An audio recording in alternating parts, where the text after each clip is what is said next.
আমি বিপ্লব সাহা আমার স্বরচিত একটি কবিতা আবৃত্তি করছি। কবিতার নাম পার্থক্য। মানুষ আর বৃক্ষের প্রেম অবিচ্ছেদ্য।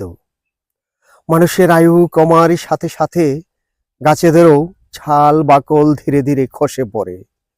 তবুও তরুতলে আবাল বৃদ্ধ বনিতা তাদের ক্লান্তি দূর করে। ডাল হতে মগ ডালে শিশুরা মনের আনন্দে অবিরাম খেলা করে।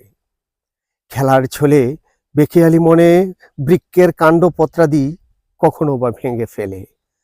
একদা তরু ছায়া তলে এক বৈষ্ণবী যে বিশ্রাম নিয়েছিল, অবশেষে সেও ভুলে গিয়েছিল কালের বিভ্রমে প্রিয় গাছটির পবিত্র ভালোবাসা। দুদণ্ড প্রশান্তির আশ্রয় খোঁজা পরিযায়ী পাখিরা গাছটির ডালে ডালে যে বাসা বেঁধেছিল, হৃদয়ের নৈবেদ্য ঢেলে পাতা জোড়া হেমন্তের পর তারাও চলে গেল গাছটির পবিত্র ভালোবাসা বলে। অবশেষে বৃক্ষটি মহাশ্মশানের সব যাত্রায় স্থান হলো। বৃক্ষের পুরো শরীর নীল বর্ণ ধারণ করে দাউ দাউ করে জ্বলছে তো জ্বলছেই দেহবশ্য করে। মানুষের নেই বৃক্ষের নিদানকালে আহাজারি সান্ত্বনা বা সমবেদনা জানানো তো দূরের কথা। দাউ দাউ করে চলতে থাকা কুণ্ডলি পাকানো বৃক্ষের পাশে আজ কেউ নেই।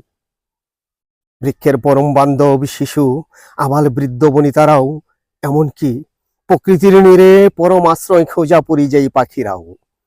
মানুষ আর বৃক্ষের পার্থক্য কোথায় আছে ভাই?